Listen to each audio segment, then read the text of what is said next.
sharing-sharing. Dan ini saya izin buat direkam karena nanti pasti diunggah ke YouTube ya sebagai arsip. Ini mungkin buat teman-teman yang belum datang atau nggak datang atau yang mungkin datangnya telat masih bisa ya dapat manfaat lah dari ketemuan kita malam Senin ini ya. Ada yang tempat tinggalnya lagi hujan, semoga sehat semua ya. Dan semua dingin-dingin terus rawan banjir ya di mana-mana. Hati-hati, semoga selamat selalu. Oke. Nah, ini intro sedikit Mas Zain nih. Kita ngumpul tiap malam kayak gini. Biasanya sih sharing-sharing ya. Sharing-sharing, ngobrol tentang medium dan kepenulisan. Biasanya saya sama Udaivan lagi.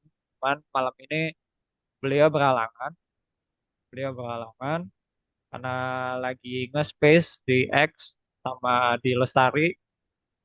Kalau kapan hari sama Bu Laila ya kalau nggak salah. Bu Laila Judori. Sekarang malam ini sama Mbak Mbak Di ya Mbak Di. Dan nanti mungkin udah bakal join jam 9. Dan kita mungkin biasanya sih nongkrong bareng kayak gini sampai ya jam 10 kurang lah gitu. Oke, untuk mengawali ya, eh, Mas Zain, boleh Ya, dong kenalan dulu nih. Mas Zain sekarang aktivitasnya apa, terus domisilinya di mana mungkin. Kalau buat Mas Zain tuh nulis tuh apa sih? oke. Terima kasih. Perkenalkan nama saya Zen Zuha. Kalau di Medium itu saya kasih nama Zen Zuha karena sering banyak orang yang salah nyebut kalau Zenusku kesusahan dan tidak singkat Zen Zuha kayak gitu. Nah, saya tinggal di Jepara. Umur saya 24. Enggak lama ini barusan lulus dari kuliah dan sekarang udah kerja di ya perkantoran lah, kerja 9 to 5. Nah, alasan mungkin kalau bertanya menulis, sebelumnya saya belum memiliki kebiasaan untuk menulis. Jadi tujuan menulis di Medium aslinya itu untuk kayak membangun kayak kebiasaan menulis dan kayak melatih gitulah, kan, Mas. Dan selain sekedar menulis, saya juga pengen kayak membuat personal branding sendiri. Jadi biar orang kalau misalnya cari nama saya tuh bisa kelihatan langsung, oh, Zain Zuhaku orang yang kayak gini, udah pernah nulis kayak gini dan kayak gitu. Ini juga kayak bisa digunakan kayak misalnya saya pas dalam mencari kerja, ketika interview kerja pernah ditanyain tentang eh, kan di CV saya cantumin pernah menulis di Medium dan ditanyain tentang itu. Nah, saya bisa kayak menyambungkan diri lah. Udah bisa rajin menulis dan lain-lain seperti itu. Nah, jadi selain menulis sebagai ya cara ekspresikan diri, terus berlatih untuk konsisten dan lain-lain, itu juga sebagai kayak self branding diri sendiri kayak gitu. Gitu sih, Kak. Oke, Mas. oke, oke. Sebelumnya pernah apa? Mungkin di kampus nulis gitu kan? Atau Oh, bahkan kalau SMA? mungkin di kampus ya Kak. Saya di kampus itu ikut organisasi jurnalistik kampus atau Oh, LPM. oke. Ah, ah. Jadi ya LPM kampus ya. ada, ada sering ada hubungannya sama tulis menulis lah. Kalau kuliahnya? Kalau kuliahnya saya dari teknik informatika. Oh, malah IT. Oke. Ya, ya menarik, menarik. Saya jarang ketemu anak IT yang ikut jurnalis ya. Tapi ini jadi Ya, menarik ya. iya sih Kak. Iya, iya, iya. Biasanya kan anak komunikasi atau anak fisip gitu biasanya ya cukup sering untuk ya ikut LPM. Oke. Nah, kalau di LPM kan jurnalistik itu non fiksi ya, Mas Zain ya. Nah, kenapa kok Iya. nggak tahu sekarang di Medium sesekali nulis fiksi terus juga non fiksi. Sebenarnya mana yang lebih disukai sama Mas Zaid? Kalau di Terus medium sih kenapa? saya lebih sering nulis non fiksi kak, sih mas. Oke, Kalau emang kan lebih banyak pembaca di medium itu pembaca ah, dari non fiksi. ah. Kalau saya juga menulis fiksi tapi lebih di platform lain seperti kayak misalnya pernah nulis novel di Wattpad atau cerpen di Quicko, saya upload di Quicko. Dan beberapa juga saya upload di medium juga sih. Tapi kebanyakan kalau di medium itu ya tentang non fiksi. Ya lebih kepada yang yang dibaca sama orang apa itu yang saya tulis kan. Jadi tulisannya bebas banget. Jadi nggak terpaku sama satu genre atau satu topik. Ya semua tak tulis ya aslinya. Emang proses kreatifnya Mas Zain kayak apa? Biasanya kalau mau nulis tuh. Kalau seringnya itu saya dapat ide ketika lagi aktivitas apapun, misalnya lagi baca buku atau lagi dengan podcast itu saya catat idenya, misalnya di aplikasi catat digital kayak dulu saya pakai Google Keep, kalau sekarang pakai Apple Note. Nah, dari kayak ide-ide yang saya dapat dari membaca atau sekedar eh, tiba-tiba datang di kepala, tak catat di note. Nanti kalau misalnya ada waktu luang, tak lanjutin di ngetik di laptop kayak gitu. Seringnya sih dalam sekali duduk udah langsung jadi sih Kak. Oh, berarti Kadang-kadang ya nulisnya ya spontan. ya kadang spontan. Ha. Berarti itu masih diedit atau diintapkan gitu enggak? Nggak ada endap kan. Kecuali kalau misalnya eh, kan kalau misalnya saya mau nulis ke publikasi kan harus kayak tulisan yang sangat benar-benar matang. Nah, kayak dulu pernah kalau saya upload atau publish di KBM kan baru sekali sih Kak, ke Sari Mas.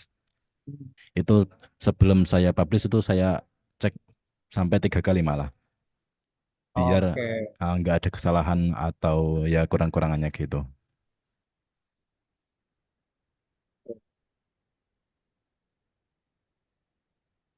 Terus soal topik ada nggak yang biasanya Mas Zain lebih yang paling nikmat ya atau biasanya paling sering ditulis lah? Kalau dulu sih tergantung keadaan diri sih Kak. Kalau dulu pernah dalam keadaan lagi seneng banget belajar tentang teknik nulis, nulis cerita. Saya menulis artikel tentang kayak teknik menulis cerita atau eh, kayak teknik-teknik dari orang lain yang bisa saya terapkan di cerita. Kadang juga tentang teknologi, kadang juga tentang kayak eh, daily ya, kayak jurnal seperti itu. Nggak jauh-jauh dari kehidupan sehari-hari sih aslinya. Berarti nulis sambil latihan gitu ya? Iya. Latihan dari apa yang dipelajari lah. Ya, dari apa yang dipelajari tak tulis ulang kan selain menulis ulang kan dari tulisan itu bisa untuk kayak pengingat jadi kalau misalnya tiba-tiba suatu hari aku pengen mengingat lagi apa yang dulu tak pelajari bisa baca tulisanku yang dulu jadi nggak untuk cuman orang lain tapi juga untuk diri saya sendiri kayak gitu. Oke. Tapi gitu gitu baca tulisan sendiri yang lampau gitu nggak awkward ya? Masih masih sering sih nggak rasanya sih nggak kuat tapi ya kadang berpikir seharusnya udah bisa kayak giniin biar Nah, bacanya enak ya pasti deh iya. pasti ya ada perasaan kayak gitu. Heeh. Ya biasanya kan udah publish kemudian kita ngerasa kok kayak kok gini amat ya gitu Iya ya. kan proses ya. Ya biasanya emang kita udah berproses ya di masa depan terus kita ngelihat tulisan kita yang lama jadi ya eh, kelihatan lah perubahannya ya. Dan sudut pandang mungkin biasanya juga mempengaruhi apalagi pengalaman hidup. Nah, pekerjaannya apa berpengaruh nih Mas penulis saat ini atau bahkan pekerjaannya bahkan nulis juga. Kalau pekerjaan sih nggak ada hubungannya sama terus menulis sih nggak. Hmm, Cuman oke. kalau pengaruhnya cuman mungkin waktu aja sih. Kan kerjanya 9 to 5 jadi bisa nulisnya yang dulu pas masih kuliah itu bebas kapanpun sekarang ya cuman ketika malam tak. Oke. Itu aja sih. Masih bujang kan ya? Masih itu muda. Pak, biasanya kan kadang ada apa kalau kalau udah berkeluarga tuh waktunya makin sempit lagi buat nulis. Iya. Uh, Nah, kalau masih bujang tuh biasanya ya oke lah kerja, tapi biasanya setelah kerja apalagi 9 to 5, setelah jam kerja tuh kepanjang kan, karena kita istirahat bisa panjang malam tuh buat nulis atau baca. Kalau Mas Zain biasanya baca buku buat nulis nggak? Atau baca bukunya cuma sekedar baca gitu? Kalau misalnya buku yang non fiksi itu saya buku sesuai kebutuhan nggak? Misalnya lagi suka tentang marketing ya belajar baca buku yang ilmu marketing. Kalau misalnya lagi tertarik dengan self improvement ya cari buku yang self improvement. Itu Hmm. sesuai keadaan sih. Kalau misalnya baca novel sih sebagai hiburan, jadi bisa kapanpun. Apa kesini lebih banyak Lebih banyak fiksi novel sih. atau oh lebih banyak novel? Karena Ya, emang novel tebel-tebel atau gimana? semuanya semuanya saat talibas sih ya. Kalau kalau Oke, ada oke, yang tebel ya baca, kalau yang tipis ya saya baca. oke, oke. Siap, siap. Teman-teman kalau ada pertanyaan silakan loh ya. Saya aja yang nanya atau Oh, boleh, boleh, ngobrol. Mas. Saya mau tanya Silakan, dong. silakan. Mas Zen, kalau nggak salah, pemilik publikasi Medium Bercerita ya? Ya editor ya. Iya, editornya. Itu kalau boleh tahu latar belakangnya gimana, Mas? Mendirikan Medium Bercerita itu untuk, kan kalau saya baca ya, kalau saya baca itu kan menampung karya-karya non-fiksi ya, salah satunya. Betul ya, Mas? Ya, betul. Fiksi, Nah, fiksi. oh iya, fiksi Fiksi, fiksi. maksudnya, fiksi ya, fiksi. Nah, Salah, tapi salah. kan di satu sisi juga ada publikasi lain mungkin bisa jadi KBM juga bisa menampung salah satu tulisan fiksi gitu kan. Terus bagi Mas sendiri, mungkin saya nggak tahu ya dapurnya seperti apa, berapa banyak naskah yang masuk dan lain sebagainya, dan itu cukup menjadi kerepotan tersendiri nggak sih bagi Mas ketika mengelola sebagai editor itu? Oke, kalau alasan pas bangun medium bercerita itu alasannya eh, gara-gara KBM kan nggak nerima tulisan fiksi ya. Di panduan publikasinya udah disebutin kalau Oh iya, eh, oh, KBM itu nggak nerima tulisan oh, fiksi. Jadi saya pikir karena KBM nggak menerima, harusnya kan ada publikasi yang lain yang harusnya menerima. Dan saya lihat kayaknya sejauh ini itu belum ada yang kayak open public, misalnya terbuka untuk umum. Kebanyakan kayak publikasi untuk mandiri. Jadi saya mungkin kayak termotivasi untuk membuatnya sendiri dan jadilah medium bercerita itu. Kalau naskah yang masuk sampai hari ini itu udah ada hampir 200-an, walaupun baru mungkin 1 bulan lebih sedikit. Itu mungkin gara-gara persiapannya sih, Mas. Saya persiapan cukup eh, banyak banget sebelum membuat publikasi ini. Kayak misalnya kan saya sadar diri bahwa kalau misalnya membuat publikasi yang baru pasti nggak ada orang yang tahu. Jadi sebelum membuat publikasi, saya kayak mengchat personal atau private note banyak banget tulisan cerpen dan ada yang kayak merespon misalnya saya tertarik untuk mempublikasikan di publikasi kakak kayak gitu. Nah, saya dari banyak banget yang udah membalas tak tabung dulu nanti pas publikasinya udah jadi langsung saya up terus. Jadi hingga dari publikasinya tercipta nyampe hari ini itu tiap hari pasti ada yang terbit seperti itu. Wah, ada yang bentuknya udah terpublish, ada juga yang masih draft. Oke, Untuk silakan Mbak Dia. Selamat malam, Mas Bagus, Mas Zain, dan Malam, teman-teman. malam. selamat malam. Mau nanya sama Mas Zain, sebenarnya aku agak impress sama yang tadi Mas Zain bilang kalau setiap nulis itu biasanya in one sitting langsung jadi gitu.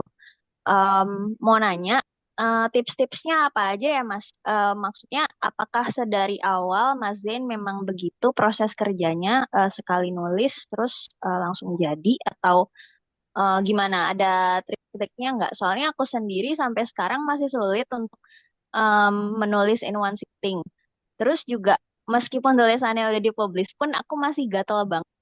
Jadi itu yang pertama. Yang Ya. kedua, sebelumnya mohon maaf nih kalau Mas Zain sebelumnya udah pernah share dan mungkin aku melewatkan untuk membaca. Tapi Mas Zain tipikal novel, cerpen atau cerita yang genrenya apa sih yang Mas Zain suka baca atau sering baca? Aku sebenarnya udah gabung sih di Medium Bercerita, tapi aku belum Hmm. pernah ngirim artikel. Moga-moga soon. Ya, makasih Mas Zain. Ya, terima kasih. Semoga nanti bisa apa publish tulisannya di Medium Bercerita. Nah, Ya. untuk pertanyaan pertama mungkin metode yang biasanya tak lakukan bisa nyampe one sitting itu ya. Biasanya kan kalau misalnya dapat ide, saya tulis di note. Nah, selama saya udah nulis di note itu kan, misalnya saya dapat ide tentang kayak sebuah tulisan, lalu dalam jarak antara aku nulis di note nyampe pas ngetik itu, aslinya di kepalaku udah banyak banget ide-ide yang kayak nanti di tulisannya tak kasih apa, tak kasih apa, tak kasih apa. Nah, itu ada di kepala. Jadi proses nulisnya aku posisi pas tidak di depan laptop, tapi pas kayak sambil aktivitas lain itu sambil mikirin apa tadi, apa ya nanti yang tak tulis, apa yang tak masukin, apa yang tak buat contoh kayak gitu. Nanti pas tulisku tinggal masukin semua yang tadi dipikirkan di kepala. Itu hasilnya kurang efektif ya. Jadi kan kalau misalnya dipiring di kepala, kadang ada yang hilang, kadang ada yang lupa. Kalau efektif, cara yang baik ya di idenya ditulis di kepala, terus ketika sambil aktivitas ada ide lain bisa diketik di note lagi dan memperbanyak atau memperkaya dari satu ide itu. Nah, jadi satu ide bisa lebih luas ketika kita memikirkannya sambil beraktivitas kayak dengan yang lain. Jadi pas ngetikku tinggal kayak menggabung-gabungin aja sih sambil mencari informasi yang lain di internet. Dan pun kalau misalnya one sitting itu nggak cuman 1 jam 2 jam sih, kadang ya nyampe 3 jam ya pernah. Kalau misalnya setengah jam ya juga pernah. Tergantung ya eh, seberapa lama proses dan seberapa dalam pembahasannya seperti itu. Lalu pertanyaan kedua tadi apa? Maaf lupa. Em, Kan Medium Bercerita menampung cerita fiksi. Nah, pasti Heeh, kan Mas Zain suka baca novel, cerpen, dan sebagainya. Nah, ya. itu biasanya tipe atau genre novel atau cerita apa yang Mas Zain tuh suka gitu? Kalau saya tulis sih sekarang semua genre tak bebas sih, Pak. Kayak saya misalnya eh, lagi suka baca novel detektif ya, saya kepingin ingin juga menulis tentang detektif ya, saya tulis tentang detektif. Kalau misalnya sedang suka cerita fantasi ya, saya nulis cerita fantasi. Tapi kebanyakan yang pernah saya tulis itu tentang kayak kehidupan sehari-hari sih kan, kayak refleksi hidupan dan lain-lain. Jadi sesuai mood aja sih aslinya. Kecuali kalau untuk tulisan yang panjang kayak novel kan itu harus terkonsep sejak awal. Kayak saya itu tipe planner daripada penser. Ada dua tipe penulis kan. Planner kan dia harus membuat kayak strukturnya sangat rinci dari awal nyampe akhir. Ada yang tipe langsung nulis aja nanti tulisannya atau ceritanya bisa bergulung-gulung kayak bola salju. Nah, saya itu tipe yang merencanakan sejak awal dari bab pertama, maksudnya prolog nyampe klimaks nyampe akhir endingnya. Nah, saya pikirkan sejak awal sebelum novel itu saya buat. Meskipun pas ketika nulis ya pasti ada yang belok-beloknya seperti itu.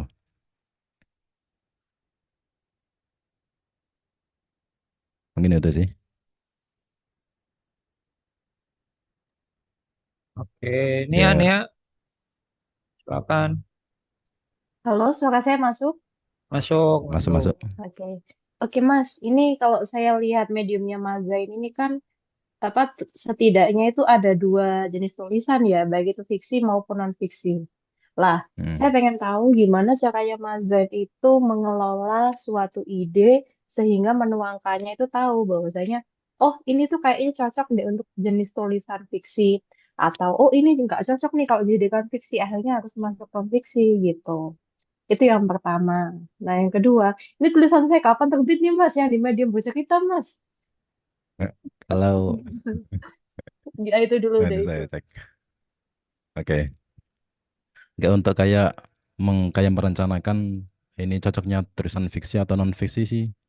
eh Aslinya sejak awal itu udah saya pikirkan pas misalnya dapat ide, ini tujuannya untuk fiksi dan ini tujuannya untuk non fiksi. Nah misalnya eh, ada kasus kayak sejak awal saya belum menemukan ini tujuannya untuk fiksi atau non fiksi. Mungkin itu tergantung topiknya. Misalnya tentang kritik, misalnya tentang isinya itu tentang mengkritik pemerintah yang sangat eh, misalnya panas banget lah, satir kayak gitu.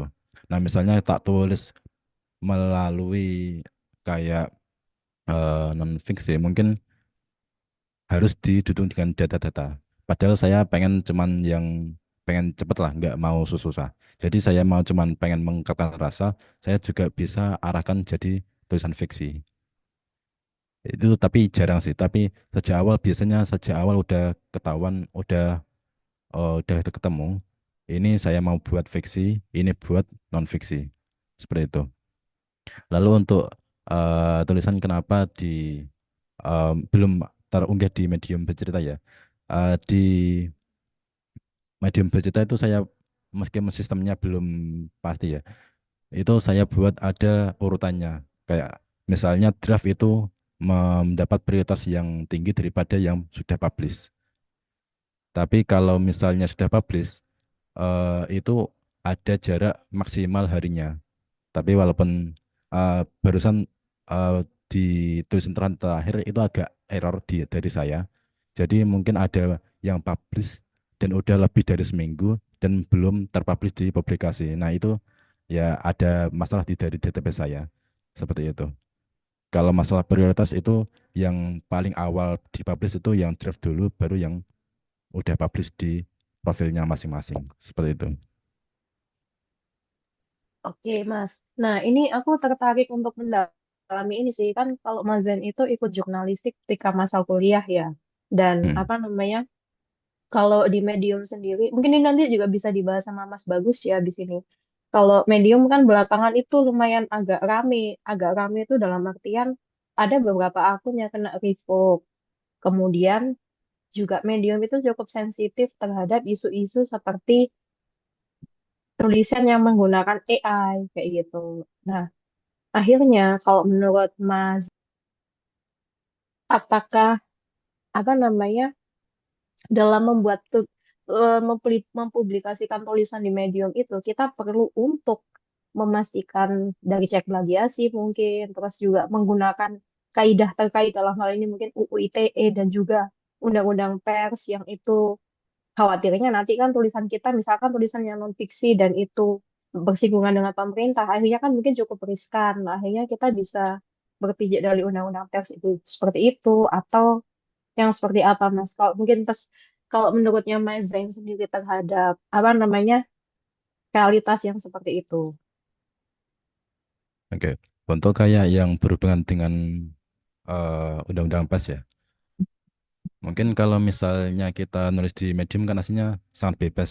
Tapi kalau misalnya kita mau nulis topik-topik yang sangat sensitif, sensitif yang ada kemungkinan di masa depan mungkin bisa jadi masalah, itu sebisa mungkin harus mengikuti kaidah-kaidah yang udah ditetapkan eh, di Undang-Undang PES atau UU ITE.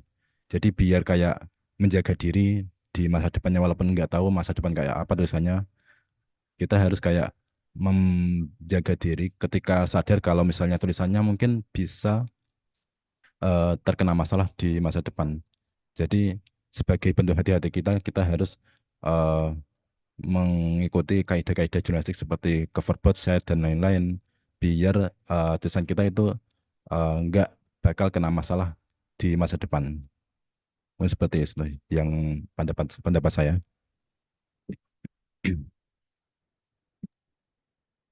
Aku juga nih. Hmm. Oke, sebelum ke Kang Dede atau Rival, ya. Soal Revoke, kalau Revoke tadi aku udah bahas sedikit. eh Sejauh yang tak pahami ya, kalau soal jenis tulisan dan isi, sebenarnya medium tuh nggak terlalu ketat, jadi bebas banget. Bahkan sebenarnya kalau mau nyepam pun itu juga nggak terlalu kentara, apalagi kita pakai bahasa Indonesia. Tapi kan yang sering dilewatkan oleh penulis adalah bisa jadi kan yang laporin penulis pembaca, bukan medium yang ngedeteksi. Nah, ini yang biasanya nggak disadari. Oke, silakan Mas Rival, Kang Dede. Yang mana dulu nih? Kang Oh, Dede, ya. Pak Oh, Dede siap. jadi nanya. Boleh, boleh, boleh, boleh. Saya Oh ya, nanya ya. silakan Pak Dede dulu. Punten ya. Ini Mas mau nanya nih. Itu kalau penulis kan biasanya nih, bukan penulis sih. Kita tuh kalau membaca tuh punya penulis favorit, buku favorit, gitu kan. Nah, biasanya penulis favorit atau buku favorit tuh mempengaruhi gaya penulisan kita, gitu loh. Nah, siapa sih penulis favorit Mas dan buku apa? Gitu, buku favorit Mas. Gitu. Kayak kalau saya sih, saya suka biasanya kayak Kak Khalil Gibran ya, sayap-sayap patah sama Sang Nabi. Terus kalau dari segi artikel, saya senang baca Muhammad Sobari sama Gunawan Muhammad sama tulisan-tulisan Cak Nun gitu kan. Nah kalau Mas sendiri penulis favorit dan buku favorit itu siapa dan apakah itu mempengaruhi gaya penulisan atau gaya bercerita? Oke, terima kasih. Oke, kalau misalnya penulis dari Indonesia itu saya suka Ahmad Fuadi. Itu cerita-cerita tentang fiksi, cerita fiksi. Itu sangat menginspirasi dalam penulisan saya, terutama di bagian menulis fiksi. Dan juga mungkin saya cukup terpapar tulisan karya-karya sastra Jepang. Jadi kan kebetulan saya suka konten-konten yang berbau Jepang. Maaf. Saya sering baca-baca novel atau buku kayak Haruki Murakami atau Yonezawa Hanabu itu kan sering di kalangan anak muda sekarang tuh cukup populer dan itu cukup mempengaruhi gaya penulisan saya. Walaupun ya kayak kalau dibilang gaya penulisan saya belum tahu kayak gimana sih penulisan gaya saya sendiri. Masih sangat bebas. Kalau misalnya buku mungkin eh apa ya? Aslinya agak aneh ini. Saya punya baca buku tentang namanya Save the Cat. Itu aslinya buku tentang teknik menulis. Tapi di dalam buku itu justru kayak menerangkan tentang eh, filosofi manusia. Walaupun itu aslinya buku tentang teknik menulis cerita. Aslinya buku itu kayak membahas tentang kayak bagaimana sih manusia menghadapi masalah, bagaimana manusia bisa eh, hid- menang melawan masalahnya seperti itu.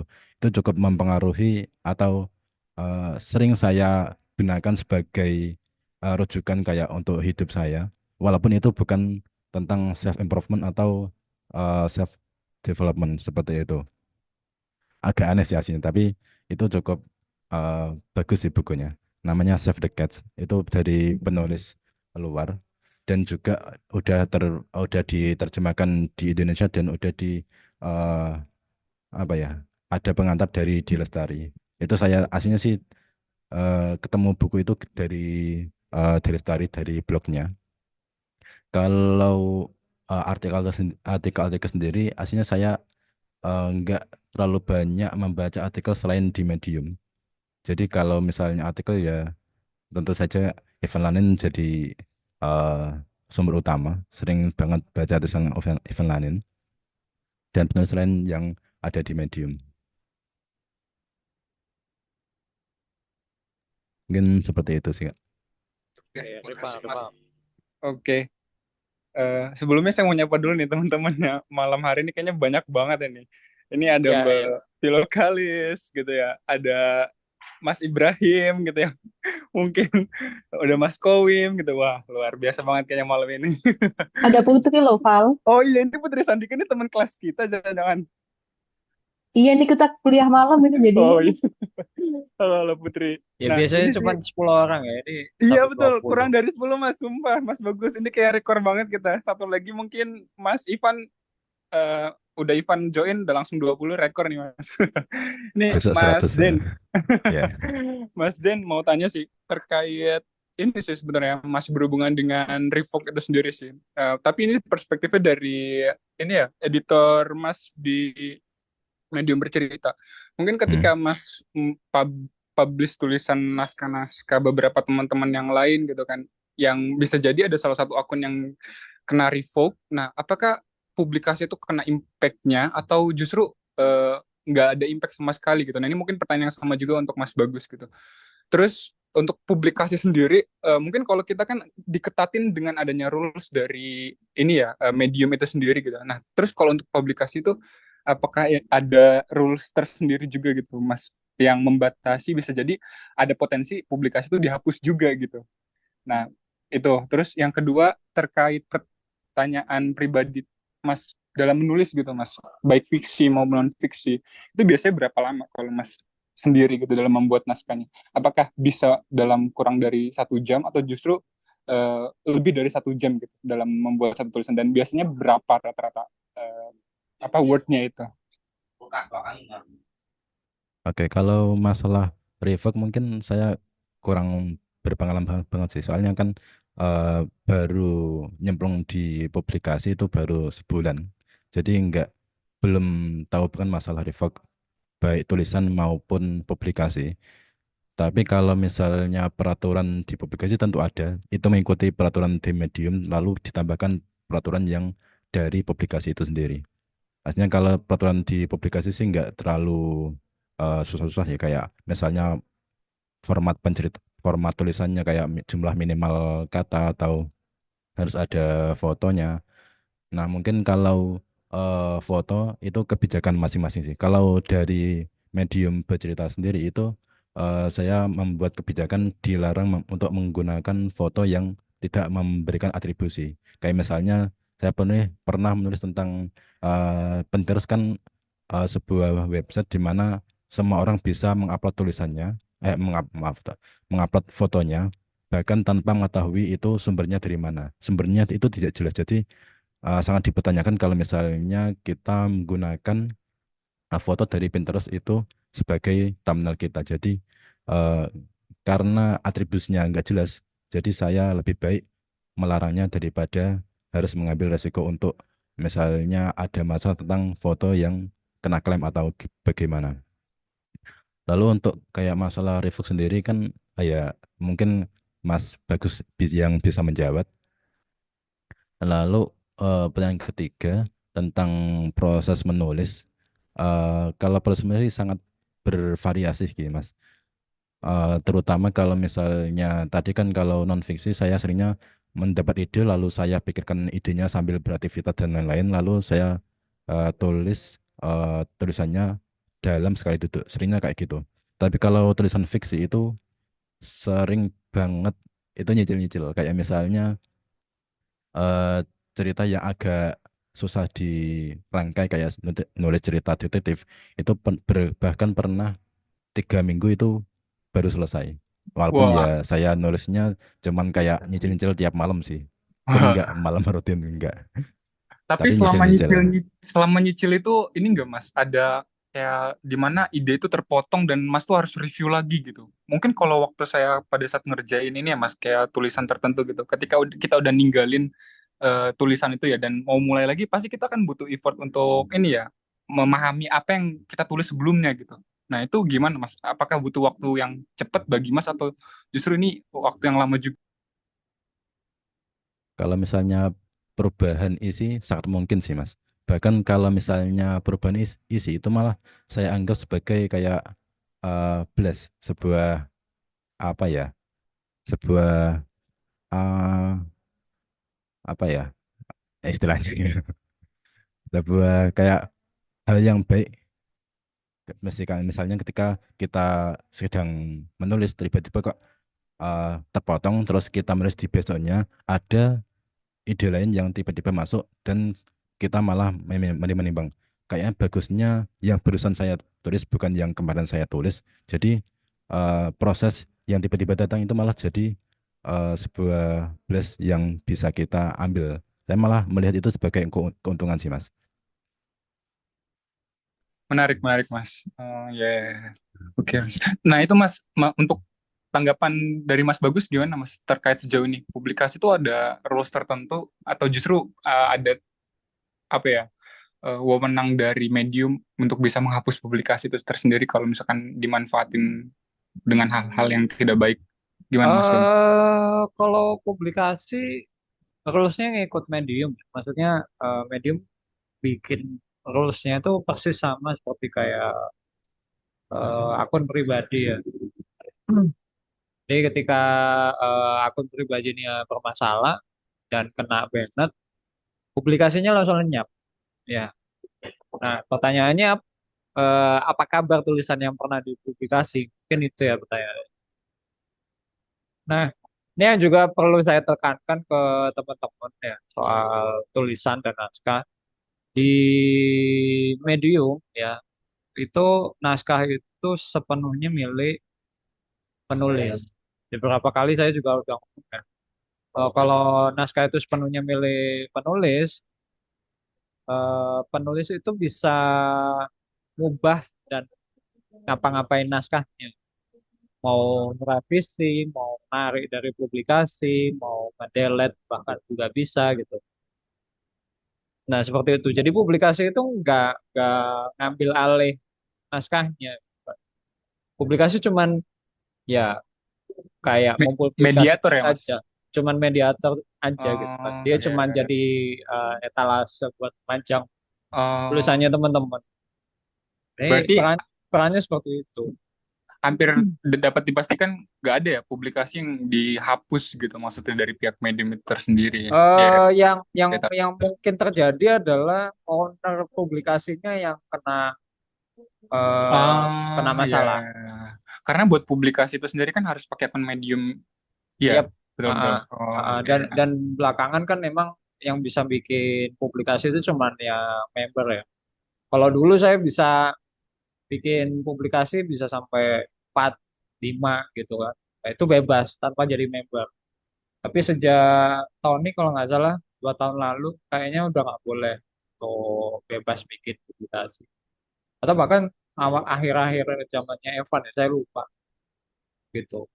Karena kan dulu Medium tuh sempat ada model Medium itu narik banyak pembaca dari publikasi-publikasi resminya mereka. Jadi mereka ngebayar banyak penulis kawakan gitu, cuman untuk bikin publikasi resmi dari Medium. Nah, itu bikin publikasi yang lain jadi nggak tumbuh ya. Yang dari user itu nggak tumbuh. Akhirnya model kayak gitu selain bikin rugi Mediumnya, dimatiin juga sama Medium. Sekarang lebih ngedepanin ya pengguna-pengguna ini ya mereka eh, bikin publikasi secara organik dan Medium apresiasi itu. Jadi kalau nggak salah Agustus lalu atau sebulan sebelumnya ya sekitar Juli atau Juni itu Tony bilang kalau yang bikin Medium hidup tuh sebenarnya publikasi-publikasi dari user ini gitu. Jadi karena publikasi inilah yang jadi garis depan untuk memastikan tulisan-tulisan di Medium itu berkualitas. Kenapa kalau logikanya gitu? Karena kalau publis atau diterbitkan di akun pribadi, itu nggak ada yang bakal ngurasi.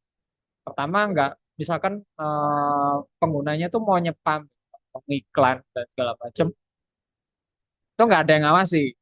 Ketika dilempar ke publikasi kan, editornya bakal ngasih notice kan, oh ini tulisan AI, oh ini tulisan apa, ini tulisan iklan atau spamming kayak gitu. Akhirnya tulisan yang muncul di publikasi itu kurang lebih berkualitas semua gitu, karena ada proses kurasi tadi.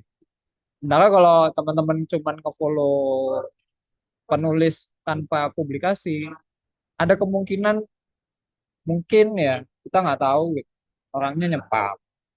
Itu ada juga di topik-topik atau di tagar tertentu di Medium, itu ada orang yang suka nyepam, ada yang bot, ada yang sengaja nyepam dan segala macam kayak gitu. Tapi ketika masuk di publikasi, teman-teman baca publikasi dan selalu memastikan baca tulisan itu yang terbit di publikasi, spamnya jarang banget gitu.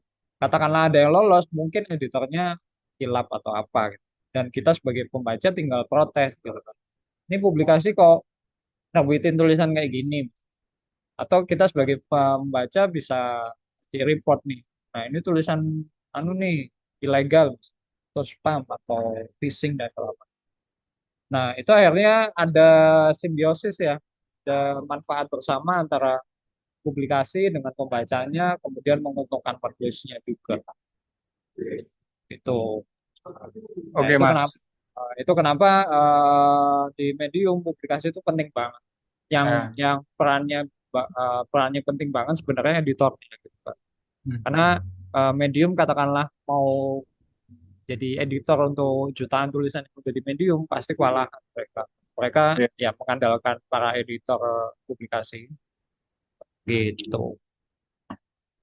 Nah, yang harus memastikan aman adalah akun-akunnya para editor dan owner publikasi. Oke, Mas. Mungkin satu pertanyaan terakhir lagi sebelum ke yang Oke. lain. Ini kan mungkin Mas Bagus sama Mas Zain ini kan sama-sama menerbitkan publikasi ya. Tapi di satu sisi kan mungkin ada teman-teman yang lain kayak Mas Kowim dan lain sebagainya juga memiliki publikasi tersendiri. Nah, itu selain ini ya, Mas, latar belakang yang mungkin ingin membantu teman-teman, mensupport teman-teman penulis Indonesia gitu. Ada nggak sih hal yang lain gitu, benefit atau kelebihan yang lain yang pengen Mas raih gitu maksudnya? Apa ya, orientasi lain gitu, gitu dari membuat publikasi ini. Gitu. Saya nggak tahu ya, mungkin terkait kelebihan membuat publikasi ini apa gitu, karena kan bisa jadi nggak semuanya kita itu memiliki publikasi gitu kan. Iya, Ya iya. mungkin benefit yang bisa jadi nggak kita tahu, tapi kalian tahu gitu. Oke, ini Mungkin hal pertanyaan tertentu gitu. menarik nih. Mas Zain dulu, terus Mas Kowim boleh dong. Terus sama saya. Kalau benefitnya mungkin sekedar kepuasan diri sih. Bisa kayak membuat tulisan orang lain bisa lebih dapat ditemukan orang lain, lebih ada banyak pembacanya ketika dipublikasi daripada di profilnya sendiri seperti itu. Sekedar kepuasan sendiri aja. Rasanya kalau benefit lain rasanya kayak nggak ada. Oke, Mas Kowim, sharing Berarti dong. sejauh ini Ya, ya. orientasinya imaterial ya Mas ya? Mendukung. Iya, Wes, iya. oke lah, sip. Ya nih, saya dikit aja deh. Saya kalau bikin publikasi itu niat saya cari temen ya. Karena kan minat saya memang di Waduh. kajian kajian kebudayaan Islam ya yang ada di Indonesia. Jadi saya kira harus buat publikasi agar orang-orang yang teman-teman medium yang punya satu frekuensi dengan saya itu bisa ngumpul di publikasi ini gitu. Dan memang fokusnya di cerita sih, makanya beberapa yang ada ngirim format kayak makalah artikel gitu, saya tolak aja karena memang pengennya Ada itu ya, yang Mas? memang ada yang tugas-tugas kuliah itu di kayaknya tugas kuliah ya, ada footnote-nya, ada macam-macam. Dan saya itu pengennya cerita aja, cerita biar nggak usah banyak-banyak, paling 400 kata, 500 kata itu sudah cukup. Intinya itu sih, apa cari teman Oke. sebanyak-banyaknya dalam hal Islam Oh, Nusantara Indonesia. mantap. Oke, oke. Menarik tuh, menarik, Mas menarik. Bagus. Ya, kalau Mas Kowim nanti kita ngobrol lebih panjang karena kalau nggak salah ada jadwalnya sendiri untuk Mas Kowi ngobrol nanti. Wah, luar biasa. Ya. Oh iya iya, siap siap.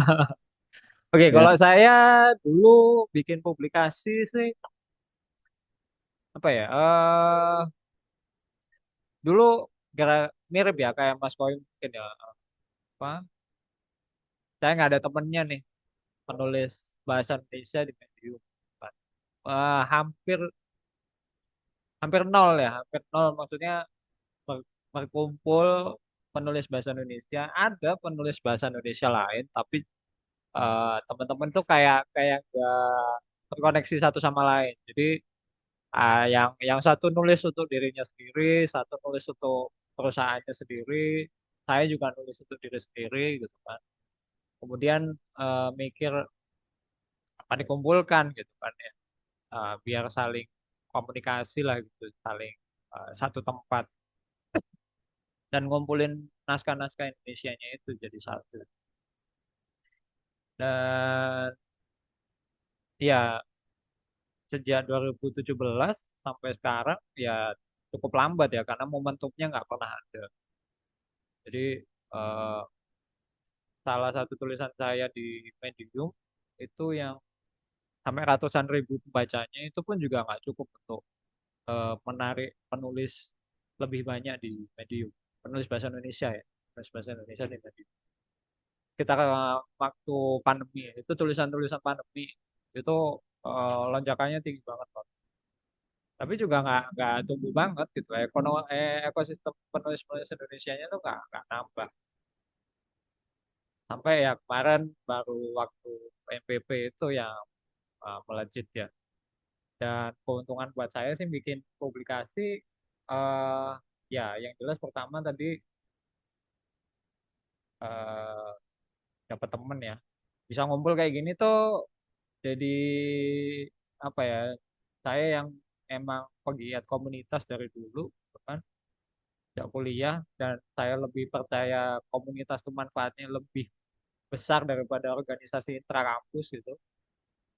Ya akhirnya beneran gitu kan terjadi kalau komunitas memang punya manfaat lebih, apalagi di Medium terjadi lagi untuk saya pribadi. Tuh. Terus kedua ya bikin publikasinya ini akhirnya menarik orang-orang dengan frekuensi tertentu. Ya, ya mirip seperti cari temen, cuman dengan frekuensi ya punya perhatian soal blogging, soal tulisan bahasa Indonesia, dan ya kalau saya bisa bilang jackpotnya adalah Uda Ivan Lanin gabung. Ya secara pribadi ya. Kalau dulu saya interaksi dengan beliau ya kayak audisinya beliau di mana di sosmed aja gitu kan. Beliau mungkin nggak notice gitu kan. Beliau juga cuman sekedarnya gitu, interaksinya. Walaupun saya juga sekarang mulai aktif di Wikimedia gitu kan. Mungkin nggak bersinggungan juga akhirnya. Tapi gara-gara bikin publikasi yang formatnya adalah komunitas gitu kan. Saya bisa interaksi langsung dengan Buddha Ivan Lanin dan teman-teman juga gitu. Dan manfaatnya itu nggak cuma untuk saya, gitu, buat teman-teman juga. Nah, ini yang sebenarnya keuntungan pribadi, tapi saya nggak rela ini cuma saya yang dapat gitu. Teman-teman juga bisa dapat, ya kan. Kapan lagi kan ketemu Uda Ivan Lanin, mungkin ngobrol, mungkin bisa nanya juga gitu kan. Iya, Eh, betul Mas. 1 jam lebih bahkan gitu, Betul-betul Mas. hampir tiap pekan. Nah, itu ya kalau minta sesinya beliau mungkin udah lebih-lebih gitu. Kalau ngambil kelas beliau itu 120.000 itu 1 jam. Lah, ya makanya. Iya. Iya, Gitu kan? betul. Dan ini Betul ngomong Mas udah Kawin. belum belum muncul ya. Gitu. Iya, Ya The Legend of kalau Iya. ada Medium. udah Ivan Lanin muncul gitu kan. Perbanyaklah tanya ke Uda. Karena ya saya pun belajar ke beliau gitu. Jadi kita belajar bareng-bareng gitu kan. Beliau lebih ya terutama Uda Ivan Lanin tuh punya kelebihan di apa ya? Saya bisa bilang kodifikasi bahasa ya. Jadi beliau tuh karena backgroundnya programming atau pemrogram, Beliau tuh kalau bikin dokumentasi, bikin catatan dan mempelajari sebuah konsep tuh lengkap banget dan pemahamannya tuh tuntas. Sementara kalau mungkin kita gitu kan yang belajar bahasa sekenanya gitu, itu kayak ya kadang paham, kadang enggak, kadang lupa dan segala macam. Nah, kalau di udah Ivan Lan itu kayak kita tinggal konsultasi. Nah, ini manfaat yang gede banget ya kalau buat saya pribadi ya. Gitu. Terus yang terakhir mungkin ya eh, manfaat bikin publikasi, saya bisa baca banyak tulisan. Gitu. Ini yang motivasinya Uday Vanlani juga ya di KPM. Beliau eh, selain pengen lihat makin banyak penulis, beliau eh, jadi lebih mudah untuk baca banyak tulisan. Gitu. Saya pun juga jadi lebih banyak baca tulisan dari teman-teman gitu kan. Dan saya juga melatih diri untuk ngedit naskah ya, ngedit naskah. Karena nggak semua orang tuh punya kesempatan untuk jadi editor. Walaupun saya dulu di GNFI ya, Business Forum Indonesia, itu juga jadi editor komunitas juga. Jadi tulisannya teman-teman yang bikin akun di GNFI, kemudian disetorkan ke kita, ke kami gitu waktu itu. Ya saya yang edit juga gitu. Ini ejaannya, ini paragrafnya gini dan segala macam kayak gitu. Nah sekarang saya ngelakuin itu lagi, tapi dengan skala yang lebih besar gitu. Karena sejauh ini ya dalam karir saya gitu. Kan. Ini naskah terbanyak yang saya tangani dan mungkin kalau dihitung kata udah ratusan ribu kata gitu. Gitu. Nah, mungkin Bo- ada Boleh teman-teman, tanya lagi, Mas? silakan Kayaknya belum silakan. ada yang angkat tangan. Oke oke. Teman-teman yang lain juga Iya, silakan deh yang mungkin yang mau lain. nanya ke saya Mas Zain, Iya, ke sebelum saya bertanya. teman yang lain juga oke loh ya. Karena kumpul Iya KBM nih, ini nggak cuman saya sebagai host dan betul Mas Zain betul. sebagai tamu gitu kan, tapi juga bisa ke teman yang lain. Ini sih Mas, Mas Bagus. Kalau misalkan kita nggak, maksudnya ini aja sih. Enaknya ketika ada yang mau bertanya tuh gimana? Angkat tangan dulu atau kita langsung bisa langsung open mic atau gimana gitu? Kadang Angkat saya suka tangan mikir aja boleh, sih. mau Kadang memotong langsung potong pembicaraan juga nggak nggak apa-apa. etis gitu. Ah, nggak Nggak. apa-apa berarti ya? Oke oke, nggak Oh gitu. masalah, Oh nggak masalah. Berarti soalnya belum ada rules tertentu kan? nggak masalah. Kita kita bentuknya kumpul ya, kita bukan webinar ya. Oh iya betul sih. Saya juga mikir gitu. Tapi kadang ada ini. Loh ini motong pembicaraan etis gak ya? Gitu. Nah, ini pertanyaan untuk teman-teman yang buat publikasi sih sebetulnya. Soalnya waktu kemarin sempat ini ya, saya ditanya sama teman saya itu, ayo buat publikasi, teman-teman yang lain pada buat publikasi gitu. Ya, saya mikir kayaknya perlu mikir panjang dulu gitu kan untuk publikasi. Soalnya kan pasti beban editor juga jadi nambah tersendiri kan, ngulangin waktu dan lain sebagainya gitu. Nah, mungkin kan kalau ngelihat KBM udah bertumbuh besar gitu ya Mas, mungkin pertanyaan seperti minggu lalu gitu. Nah, menurut Mas Kowim atau bahkan Mas Zain itu sendiri yang punya publikasi, pernah nggak sih mempersiapkan atau bahkan membayangkan publikasinya akan sebesar seperti KBM gitu?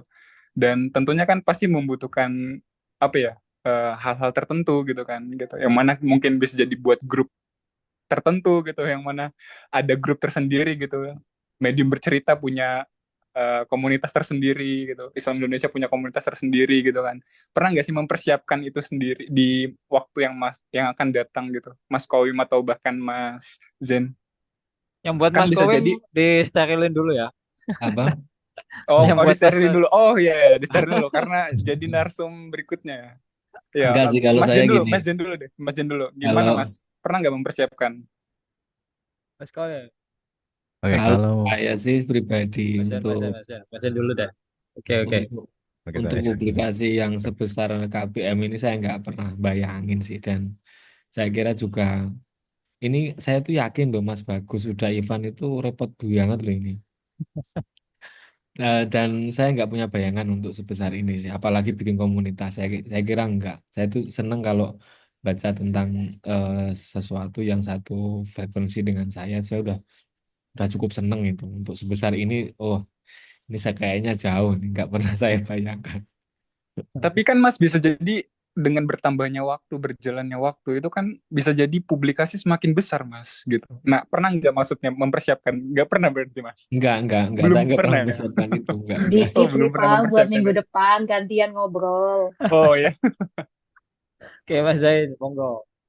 Oke, sama sih. Kalau misalnya bayangin sebesar KBM sih nggak ada kepikiran sih. Saya malah mikirin aku KBM sebagai ya kemarin di pertemuan kemarin itu sebagai yang menangani publikasi yang barusan berdiri. Saya bahkan sebelum membuat publikasi medium digital itu mikirnya panjang banget. Saya bahkan nyampe bertanya secara langsung melalui surel ke Mas Bagus, walaupun nggak dijawab. Aku lupa yang mana. Iya, paham. Gak apa-apa. Kan udah jawab di komentar di tulisan Mas. Nah, dari kan pikirannya banyak banget mempertimbangkan gimana kalau misalnya udah jadi publikasi, apakah bisa ngelolanya atau enggak kayak gitu. Nah, tentu saja dari sebelum membuat saya uh, kayak mempersiapkan diri dulu. Saya aslinya belum memiliki pengalaman sama sekali tentang kayak jadi editor dan lain. Jadi saya kayak mempersiapkan beli kelas kayak editing kayak fiksi di narabasa dan lain-lain seperti itu. Tep- Yang menjadi kayak pemantik untuk yakin bisa membuat publikasi itu tulisannya Mas Bagus tentang kayak membedah isi publikasinya, kayak proses di balik publikasi kayak gimana sih. Nah, dari tulisannya itu saya jadi tahu, oh ternyata KBM juga eh, jalannya sama, kayak nggak jauh beda sama apa yang saya pikirkan. Nggak kayak grand design kayak gitu, tapi ya sama aja sama yang kayak pikiran. Jadi kalau KBM bisa ya saya mungkin bisa lah kalau menyempatkan waktu seperti itu. Jadi emang persiapannya agak panjang tapi akhirnya ya diberanikan aja sih. Sip, sip, sip, sip. Menarik, menarik. Oke, Vito, Vito, Vito. Boleh, Mas Bagus. Maaf, baru bergabung. Ya, Waduh, ya. saya sama Jessica masih baru banget nih bikin publikasi Dunia Kampus. Teman-teman semua mungkin yang belum tahu, saya 2 minggu yang lalu sama Jessica itu bikin publikasi namanya Dunia Kampus. Jadi isinya itu minggu lalu Jessica udah menjelaskan, saya jelaskan lagi mungkin yang baru bergabung. Isinya itu tentang pengalaman atau cerita-cerita yang berhubungan dengan dunia kampus lah. Nah, justru kalau saya sama Jessica itu awalnya nggak banyak mikir, Mas Rival.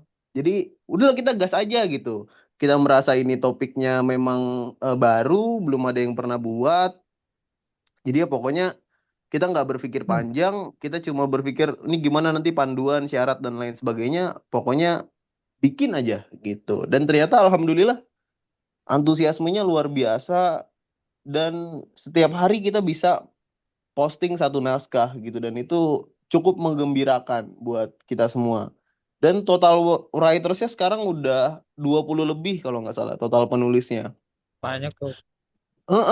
Alhamdulillah Mas Bagus. Dan ya saya rasa sih yang penting intinya tahu nih apa yang ingin dibuat dan tahu bagaimana cara memulainya gitu. Jadi buat Mas Rival kalau misalnya masih ragu, udah gas aja Mas Rival. Kita perluas lagi jangkauannya gitu. Justru dengan adanya saya membuat publikasi sama Jessica, saya jadi punya alasan untuk menulis di Medium sih sebetulnya. Karena saya nggak mau tiba-tiba berhenti gitu. Jadi punya beban kan, punya tanggung jawab gitu. Cuma saya nggak Jadi ngebayangin semoga aja setiap orang uh-uh. punya satu publikasi itu. Wah. Beda dong. Beda, beda. Harus kreatif sih Mas topiknya. Secara, Awalnya saya secara, juga aduh. secara teoritis itu bisa terjadi ya. Tapi Mm-mm. eh, hukum Pareto ya, namanya Pareto di internet itu bahkan Paretonya cuma 1%. Jadi ada orang yang dedikatif untuk jadi moderator, ada yang cuma jadi pembaca, ada yang cuma jadi penulis kayak gitu, kontributor.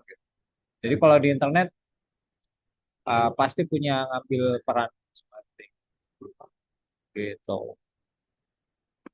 Ya kalau Vito menurutku sih dinikmatin aja lah berjalan. Betul Mas. Terus juga dulu awal-awal saya ngumpulin tuh semua panduan dari publikasi yang saya tahu, KBM, Medium Bercerita, Islam Indonesia, Book Notation, itu saya kumpulin semua. Saya cari tahu nih gimana sistem mereka kan di awalan, habis itu saya buat sendiri Wih, gitu. riset ya Jadi Mas. ya, saya cari tahu semua tuh, ini gimana nih cara mereka bekerja gitu kan. Tampilannya, panduannya itu seperti apa, sampai akhirnya saya sama Jessica, oh yaudah kita bikin seperti ini, seperti ini, seperti ini. Udah itu saya sama Jessica tuh cuma 2 hari diskusi jadi gitu publikasinya. Oke, Itulah emang ngomong-ngomong soal publikasi, saya jadi ingat tulisannya Kang Dede. Saya agak terharu ya kemarin Kang Dede bahas tentang publikasi ya KBM total. Ya tapi saya nggak ngerasa se- sekeren itu lah. Tapi ya terima kasih banyak. Ya, itu kan konteksnya bercanda. Mungkin mungkin ya kan namanya juga manusia kadang ada kesel-keselnya. Aduh, lagi banyak kerja nih katanya. Itu aja. Nah, kalau saya sih yakin karena udah passionnya Mas bagus di sana, ya mungkin nggak ada, bahkan mungkin menikmati gitu kan. Kasih. Ya, Ya. oke. Eh, aku ada pertanyaan ke Mas Zain. Kan sebagai editor di Media Cerita itu kan yang masuk fiksi ya. Dan Ivan Lanin pun kalau nggak salah juga sempat ngomong kalau ngeditorin fiksi itu jauh lebih sulit tuh, gitu kan. Jauh lebih menantang, naskahnya juga nggak panjang, nggak pendek gitu kan.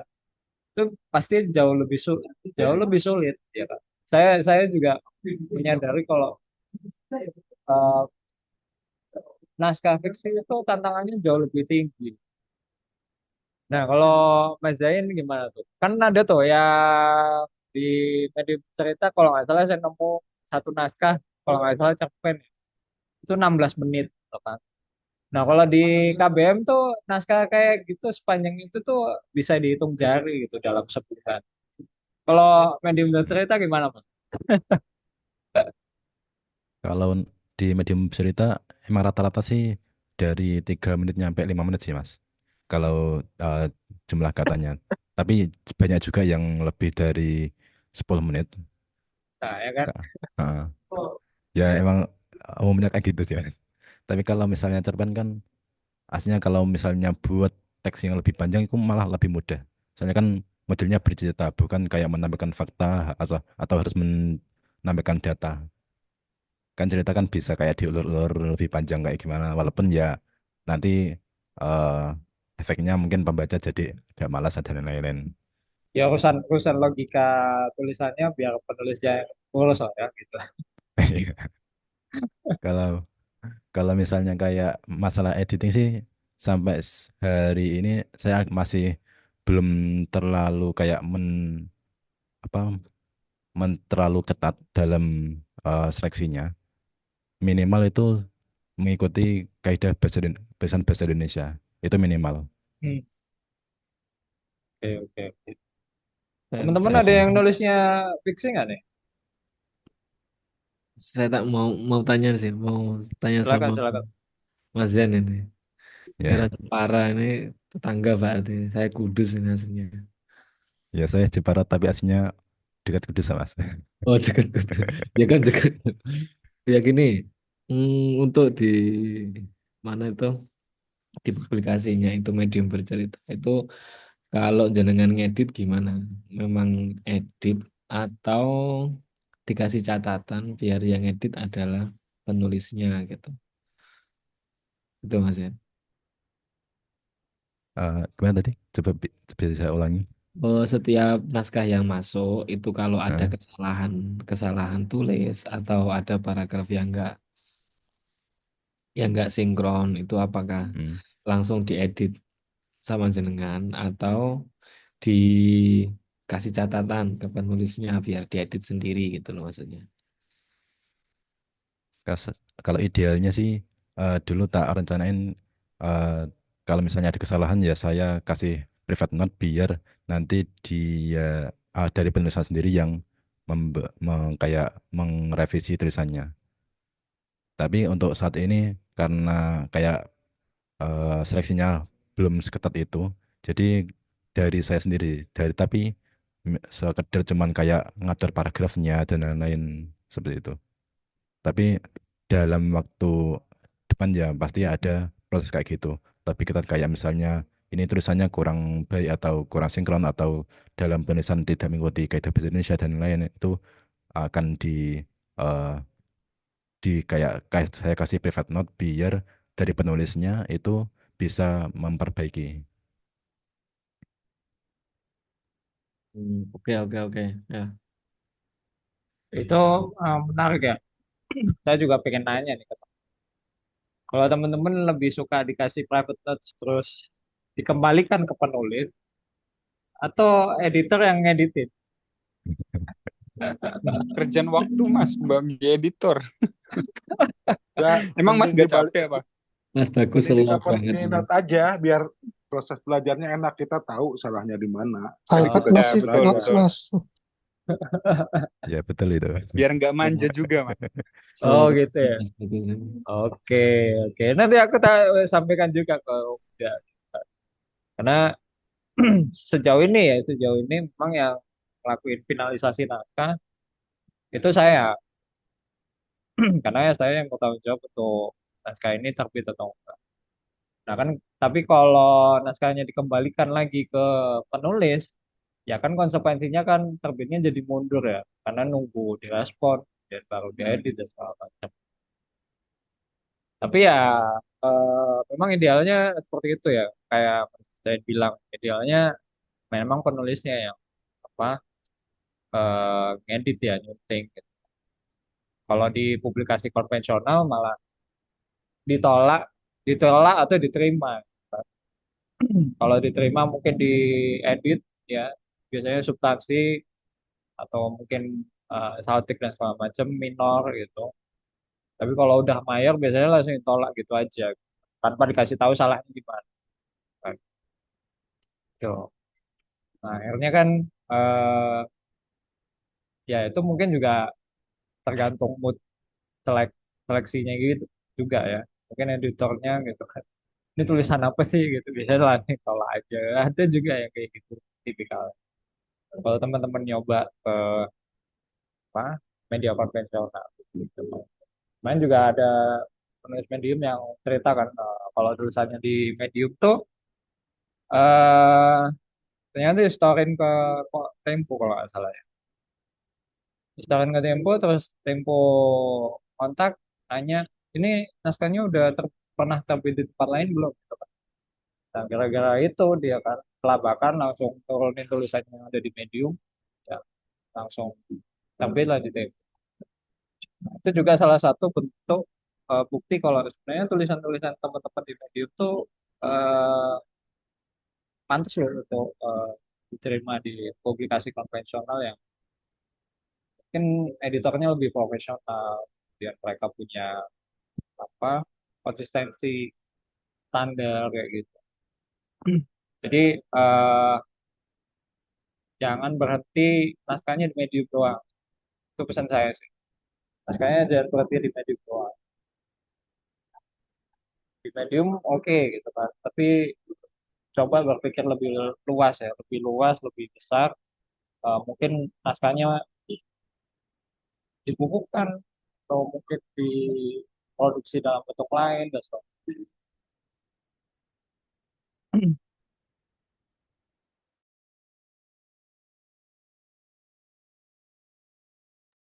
Saya mau nanya ke Mas Zain. Halo, Ya, Mas Kan, Zain. ya, halo. itu. Halo. Eh, jadi sebetulnya ini teknis ya pertanyaan saya. Saya itu penasaran. Mas Zain itu kan bisa ngepin panduan di tampilan mobile ya Mas ya. Nah, Hmm. kemarin tuh saya juga nanya ke Mas Bagus, katanya itu tuh gara-gara traffic. Tapi kalau dari Mas Zain sendiri itu gimana caranya tuh Mas? Apa benar It- begitu apa gimana? itu yang bisa ngepin itu kan editor. Editor bisa lihat di settingan tulisannya, Mm-mm. itu akan ada pilihan pin pin to publication atau apa gitu. Jadi dia ngepinnya ada dua pilihan di profil sama di Oh, publikasi. Nah, pas di pin publikasi nanti munculnya akan di mobile paling atas. Jadi ada dua pilihan di pengaturan oh, tulisannya. kok di Hasilnya bedol, saya Mas. nggak ada ya? Ada. Kalau di publikasi ada. Cuman problemnya kemarin gitu, yang aku Heeh. coba lihat itu. Hasil pinnya itu dia meloncati beberapa tulisan. Jadi ada yang di pin paling atas, ya. Terus kemudian ada yang nggak pinned, ya. Dia nggak di pin, tapi di bawahnya pin. Terus di bawahnya lagi itu ada yang di pin. Kan itu yang jadi pertanyaan, Iya, iya, iya. ya Tapi kan? sebetulnya saya itu eh, dari kemarin ngotak-ngatik ini gimana cara ngepin. Saya mau ngepin panduannya biar di tampilan mobile tuh panduannya di paling atas gitu loh. Nah itu kemarin saya masih nggak nemu. Nanti coba saya cari tahu lagi deh. Makasih, makasih Mas Zain. Oke, sama-sama. Oke, teman-teman, ada yang mau nanya? Iya, mungkin yang belum ada suaranya Mas Ibrahim, Mas Jepri. Ya, ini Mbak Nei ini Di yang absen aja, mana di ya? absen, Saya Mas. penasaran. Mbak Nei ini saya juga penasaran nih, Mbak Nei. Iya, Mbak Nay nih, Mbak Nay nih, Bunyi-bunyi Mbak Mbak Nei. Mbak Pilokalis nih, ayo. Ayo, oh Ini beneran jurusan belok kalis sastra nggak? loh, luar biasa di UGM, ayo Mbak. Beneran orangnya itu. Oh yang S2 Sastra di UGM ya, Mbak De ya? Betul, that's Oh, right. Ayo Mbak Ayo Nay, mantap. Mbak Nei, keep bunyi-bunyi. speak up, Ayo I Mbak want to De. hear you. Luar biasa tulisannya. Usul Ya, Kak Vino di narsum berikut-berikutnya, Mas. Aku juga penasaran. gampang. Kayaknya Mas Bagus sudah punya Nanti. listnya Mbak Dian. Ya, Agak bahaya Oh, ini. kalau list ya, kalau list, saya sih biasanya ini lagi ngelis sampai awal tahun ya. Januari itu udah keisi semua sih sebenarnya, gitu. Jadi ya ya malah saya motivasinya eh, nyoba narik yang belum pernah muncul di kumpul kayak gini, gitu. Kalau ada request juga boleh sih, sampai aja ke saya. Mungkin saya bisa pertimbangin kontak ke siapa. Gitu.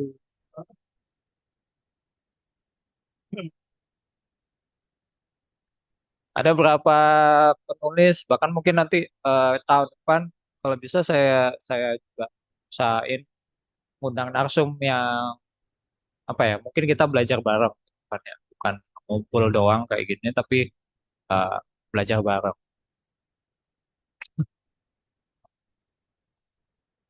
ya, biar lebih lebih oke lah. Karena kumpul KBM yang sebelumnya memang saya ngundang narsum tamu ya, jadi mereka mungkin ahli di bidangnya masing-masing gitu kan, atau ahli di kepenulisan, mereka ngisi kan. Jadi nanti buat teman-teman juga lebih terstruktur lah. Tapi nggak tahu untuk soal waktu, nanti saya coba ngobrol lagi sama Anda. Dan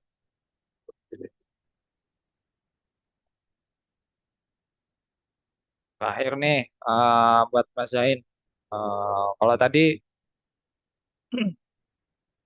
nggak kebayang mungkin eh, publikasinya jadi kayak KPM. Oke. Eh,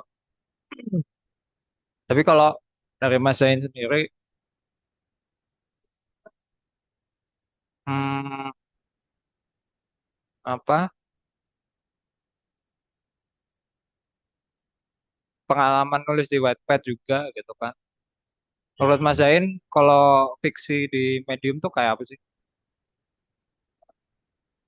Kalau fiksi di medium mungkin nggak sebesar tulisan non fiksi di secara tulisan secara pembacanya ya.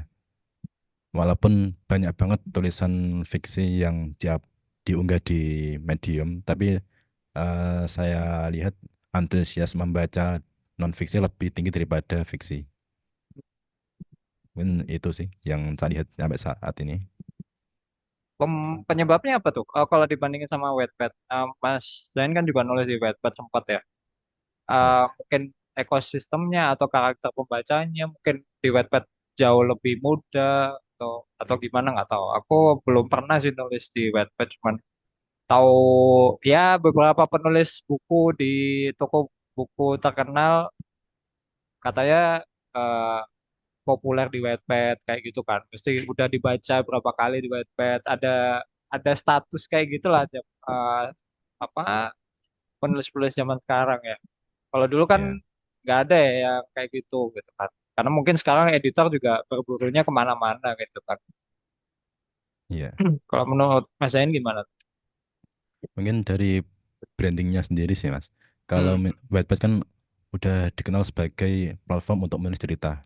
Jadi orang yang emang pengen nulis, pengen baca cerita, langsung mengarahnya ke Wattpad. Walaupun di Wattpad juga ada tulisan yang kayak non-fiksi atau tutorial-tutorial dan Hmm. lain-lain. Tapi orang yang ke Wattpad itu rata-rata tujuan awalnya udah langsung ingin baca cerita. Tapi kalau misalnya Medium kan masih campur aduk ya. Tapi sebagian besar orang yang ke Medium sejak awal dia tujuannya untuk membaca tulisan non-fiksi atau ya tulisan pribadi, jurnal dan lain-lain. Karena Hmm. ya secara branding platformnya masing-masing sih, Mas. Oke. Kalau soal monetisasi di Wattpad, Kalau di Wattpad juga bisa monetisasi, bisa kayak eh apa ya, join program dari Wattpad-nya atau dapat kayak koin-koin gitu. oke, Tapi saya nggak kayak pernah sih dapat webtoon gitu ya. monetisasi. Eh, Ini kayak baca komik terus kemudian beli koin buat baca chapter tertentu gitu ya. Ya, sebenarnya kayak gitu. Oke.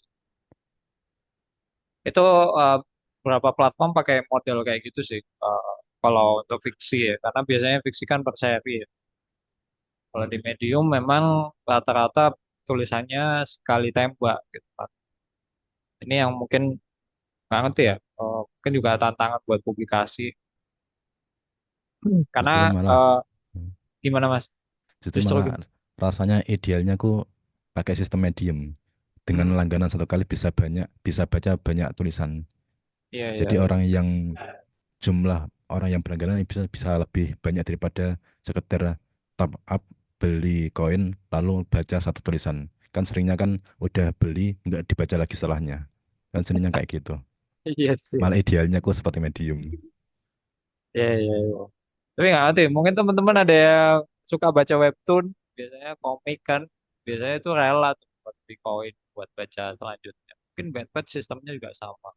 Tapi itu juga mungkin ada kaitannya dengan usia ya, aku nggak ngerti ya. Mungkin stigma aku agak terlalu generalisir yang kalau dulu ya saya tahu ya Wattpad rata-rata anak-anak SMA kayak gitu. Tapi mungkin ya pasti namanya fiksi penikmatnya kan lintas generasi ya. Dan kemarin saya juga coba tes kan peluangnya besar mana nih kan, antara di Medium sama di Wattpad.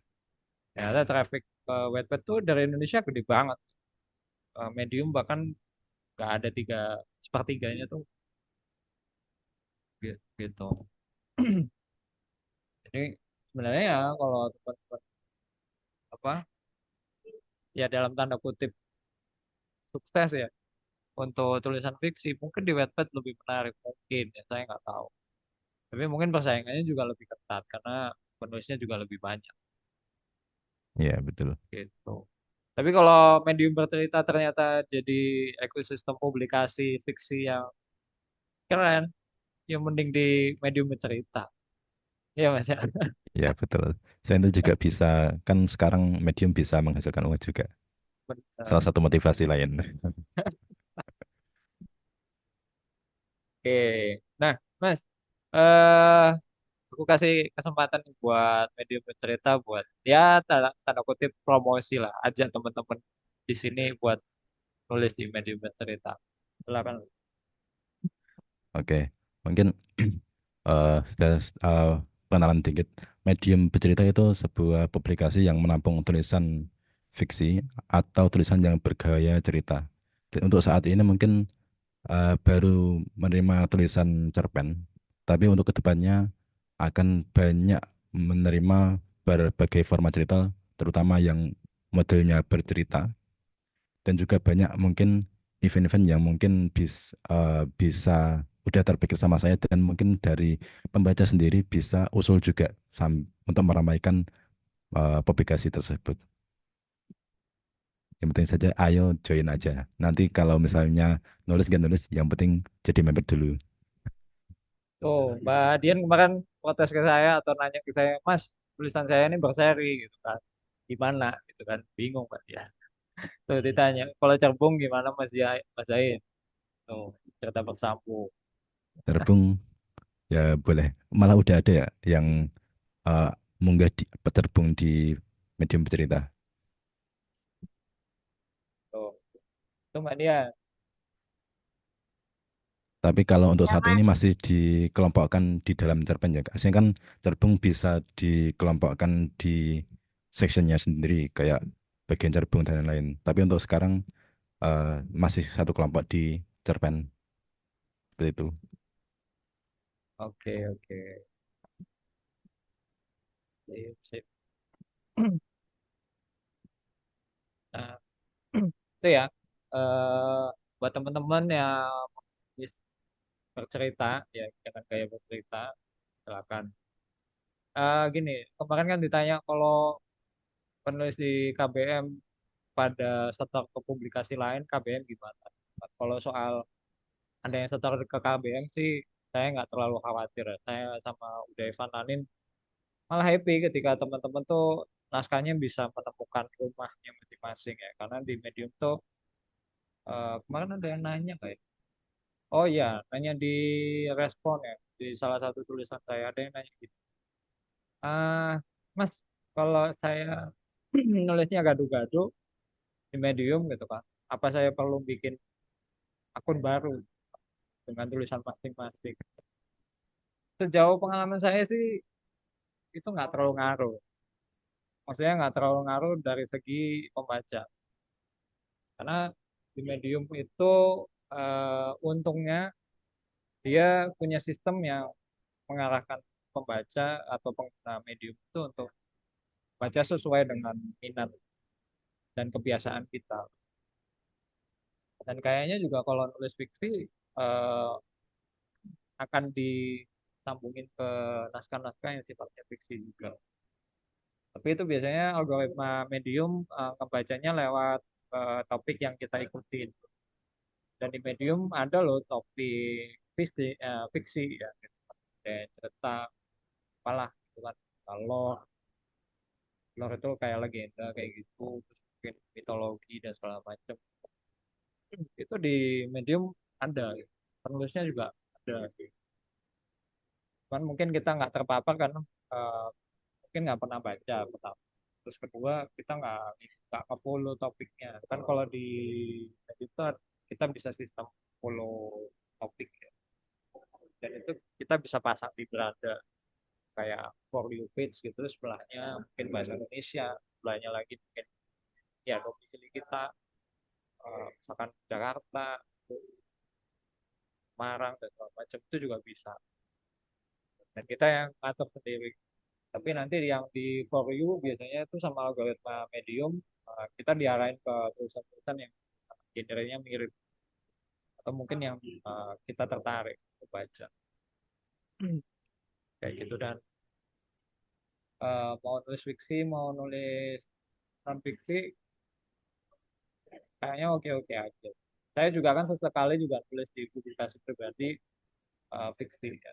Terus kemarin saya dengan Uday Ivan Larin kan juga ada dilema soal ada penulis yang sukanya stok ke KBM tapi prosanya itu tidak jelaskan ini fiksi atau non fiksi, ya kan? Editor jadi bingung ini mau diterima atau ditolak gitu. Tapi ditolak kok ngirim lagi gitu.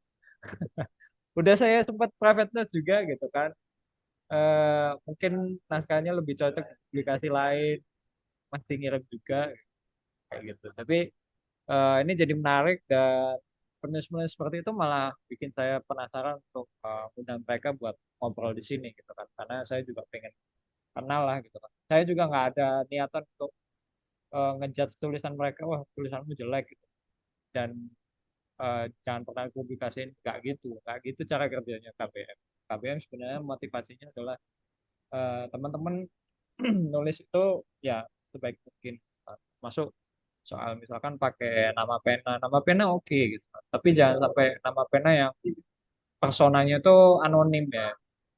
Persona anonim itu konsekuensinya biasanya cenderung negatif karena eh, biasanya nggak, atau konten atau tulisannya itu terkesan nggak mau dipertanggungjawabkan karena akhirnya berlindung di balik anonim. Ada penulis yang seperti itu gitu kan. Saya peringatkan, akhirnya saya minta kalau mau tetap di KBM, tolong jangan anonim, gunakan nama pena atau nama pribadi. Nama pena pun harus ada identitas, gitu kan. Kira-kira siapa nih orang gitu. Karena ini juga kaitannya kan sama yang tadi nih soal revoke atau mungkin peraturan ya. Soal misalkan medium memang melarang tulisan hasil AI generated. Sebenarnya definisi generated by AI itu terlalu luas. Medium pun saya yakin juga nggak punya sistem untuk mendeteksi itu. Tapi kan yang sering penulis lewat atau miss adalah bisa jadi yang laporan itu pembacanya. Dan ini eh, kayak aturan soal anonimitas dan identitas penulis, itu juga untuk kebaikannya teman-teman. Termasuk misalkan kredit gambar gitu kan. Kredit gambar publikasi cuman punya wewenang untuk publikasikan dan menyebarkan saja. Tapi yang misalkan katakanlah kena copyright gitu kan dari pihak lain, ya tetap penulisnya juga. Dan itu juga untuk kebaikannya tetap seperti itu. Nah, mungkin ada yang mau tanyain untuk malam ini. Kita udah Ivan Lanin tapi waktunya udah mau habis. Kayak beliau nggak hadir malam. Mas, katanya yang Yap. itu Mas, apa yang mau diinformasikan terkait volunteer di KBM tuh. Oh iya. Katanya minggu ini. Iya, mana itu Mas janjinya? Aduh. Harusnya sih malam ini. Cuman seharian tuh internet di rumah mati. Saya nggak uh, bisa kerja dengan baik lah. Insya Allah besok itu bakal muncul. Kemarin tanggal 5 juga ada momentum Hari Volunteer Internasional. Itu naskahnya juga udah siap. Nah, sebenarnya tinggal publish. Nah, tinggal tunggu waktu lah. Nggak sampai 3 hari ini lah. Nggak sampai. Pasti ada pengumuman. So, Mas, saya punya pertanyaan yep. lagi nih Mas. Oke. Sampai sejauh ini saya belum tahu ya batas menulis di Medium itu sampai berapa ribu kata ya. Mungkin Mas ada pengetahuan. Soalnya kan kita tahu media-media lain pasti punya batas ya Mas. Kayak Instagram berapa kata 300 dan lain sebagainya gitu kan. Nah Medium tuh batas akhirnya sampai berapa ya? Apakah bisa sampai jutaan? Saya belum tahu sih Mas. Mungkin Mas tahu atau yang lain. Saya pernah ya kurang kerjaan terus apa? Nyari limit tulisan itu ya. Iya betul limit. Saya lupa. Tapi ada penulis yang agak nyeleneh. Jadi dia ngetes kata-kata kosong, kemudian dia publikasiin di Medium. Dan itu kalau nggak salah total waktunya sampai berapa jam ya? Saya lupa, mungkin 2 jam, 3 jam. Minute rate ya setara dengan 3 jam. Berarti sekitar berapa tuh? 180 menit ya. Itu berapa? Saya lupa. Nanti kalau saya temukan ya, mungkin saya share di grup. Saya pernah temuin tulisan yang bahas soal limit itu sih. Gitu. Saya lupa. Range-nya Mas. Ratusan ribu. Puluhan ribu. Puluhan ribu. Wow, udah hampir setara skripsi. Iya. Jadi ada yang ngetes waktu itu, saya kalau nggak salah dia eh, puluhan ribu, dan itu kalau nggak salah, kalau saya ingat itu dia bilang sama setara seperti novel berapa halaman? Mungkin 800 halaman. Wow, Bayangin ya baca kayak gitu di benar-benar mobile ya. mas. Di mobile Saya lagi benar-benar. kayak gitu. Tapi nanti coba saya temukan lah apa mungkin dokumen dari mediumnya sendiri atau dari orang yang pernah tes itu. Itu memang menarik tuh. Ada limitnya atau enggak itu di medium memang jadi keunikan karena secara prinsipil sebenarnya mereka nggak membatasi di tulisan di medium tuh berapa panjang. Tapi kan biasanya ada keterbatasan teknologi atau infrastruktur. Nah, itu biasanya membatasi gitu. Tapi Oke mas. tak cari lagi lah. Kayaknya saya sempat ngaksip sih, tapi ini saya cari lagi kok nggak ketemu. Oke mas, Ini lah tak cari boleh lagi boleh. deh. Tak share di grup. Menarik mas. Kalau udah di share mas. Emang mau nulis satu buku di Medium? Enggak lah mas. Maksudnya tanya aja. Hal yang menarik seperti itu kan. Ya, ya. Kalau Eh, 800 halaman berarti sama aja 200.000 kata kira-kira ya. iya, iya. Bener kan? Nah, 200.000 kata. Itu satu novel besar.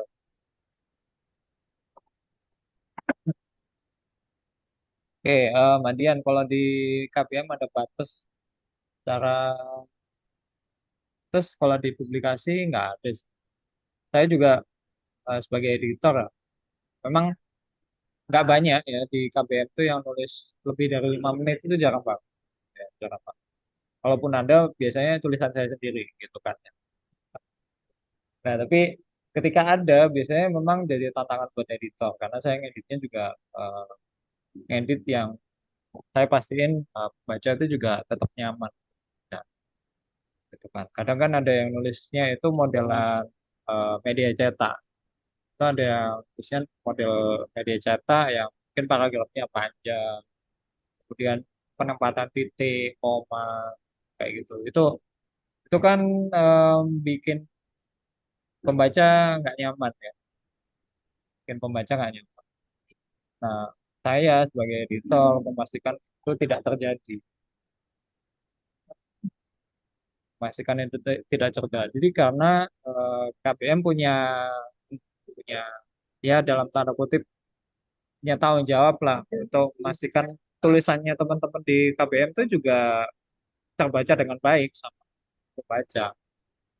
Jadi nggak sekedar publikasiin kemudian ini nggak kebaca, tapi eh, penulis itu memilih publikasi itu juga dengan kepercayaan untuk naskah saya ini saya percayakan ke publikasi ini loh. Nah, itu yang coba dijawab sama KBM sebagai sebuah amanah. Editor pastiin kalau ini naskahnya oke, beneran bagus, yang standar, dan pembaca pun juga demikian. Pembaca ngeklik follow publikasi KBM, itu kan mereka juga punya rasa percaya ya. Saya percaya nih, nanti bakal baca tulisan yang bagus di KBM. Nah, itu juga harus dijawab ekspektasinya. Itu kenapa finalisasi naskah di KBM itu bisa mungkin ya pakai kaidah-kaidah ejaan. Jadi pembaca nyaman, penulisnya juga eh, oke gitu kan. Penulisnya juga mendapatkan eh, keterbacaan naskah. Karena kan kemarin ada juga ya tuh yang share makin gede publikasinya, tulisannya makin susah kebaca. Nah, itu juga buat publikasi harus cari cara. Makin besar publikasinya, memang tantangannya malah itu ya. Tantangannya tulisannya jadi susah kebaca oleh follower mungkin atau audiensnya publikasi. Nah, akhirnya publikasi juga harus punya inovasi nih. Gimana caranya naskah-naskah penulis di balik publikasi itu tetap mendapatkan porsi yang cukup. Bahkan kemarin ada yang anu nih apa di penulis luar negeri ya, dia akhirnya memutuskan untuk bikin publikasi baru sekedar karena naskahnya dia itu tertunda di publikasi. Jadi dia nulis bilangnya saya tuh nulis dengan eh, semangat gitu. Saya mencurahkan jiwa saya ke tulisan itu gitu kan. Tapi ketika disetorkan ke publikasi yang besar gitu, dia kecewa karena tulisannya itu nggak terpublis dengan momentum yang pas. Bisa jadi momentumnya udah basi, gitu, atau bahasannya topiknya udah nggak relevan atau terlambat. Akhirnya dia memutusin buat saya bikin publikasi sendiri lah. Yang itu dia juga ngajak orang lain. Dan saya menemukan publikasi itu terus saya komentar ke dia, ya kalau publikasimu nanti makin gede, masalah yang sama juga bakal sama, bakal terjadi lagi. Gitu. Ya ini tantangan ya buat pertumbuhan publikasi dan saya sampaikan juga buat teman-teman yang ngelola publikasi eh, di Medium, nggak usah khawatir ya soal apa kendala ngelola publikasi. Ya. Kalau saya di KBM dengan senang hati ya, kalau teman ada kendala mau sharing sebagai editor di publikasi, kita bisa sharing pengalaman, berbagi dapur, ya, itu karena eh, pengelola publikasi dan editor di Medium itu jadi kayak level berikutnya kan tantangan. Nggak cuma nulis, tapi juga harus mengelola banyak orang, banyak naskah, termasuk publikasi. Itu mungkin ya butuh dedikasi khusus ya. Kalau di KBM nanti teman-teman, saya malah terpikirkan apa bikin forum sendiri untuk para pemilik publikasi di Indonesia. Tapi nantilah itu. Gitu. Itu kalau dari saya, teman-teman mau ada yang di-sharingkan juga atau mungkin ada yang diumumkan ya. Kalau di Nawala itu saya ngasih kesempatan buat teman-teman kalau punya event, punya kegiatan mungkin di kampusnya atau mungkin event kantor yang mungkin atau mungkin event brand atau bisnisnya gitu yang butuh audiens, butuh peserta, silakan aja share ke KBM. Bentuknya partnership ya, kita kerjasama aja.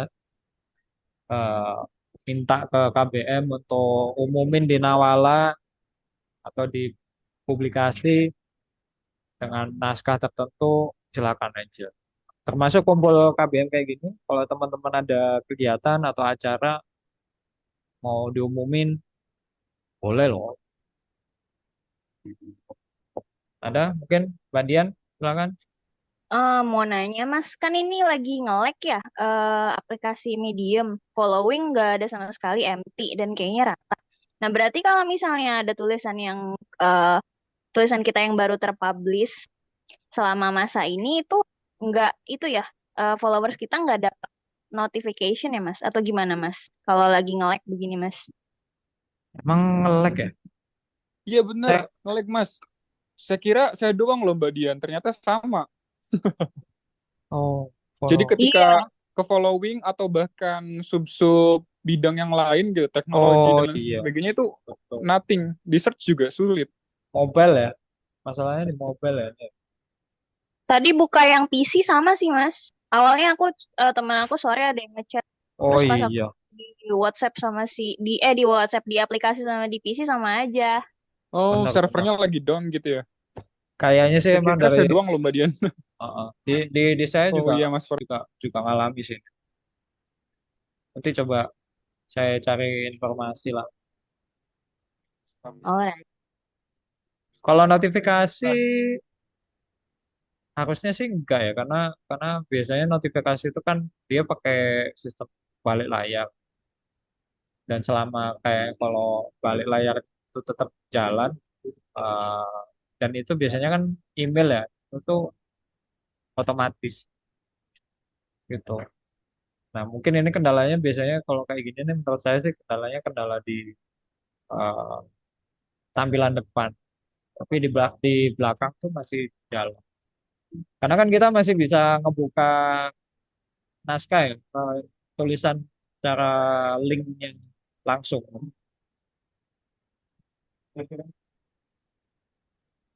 Itu dari Kak Karunia itu udah ada testimoninya. Dia dapat tak? Dapat apa?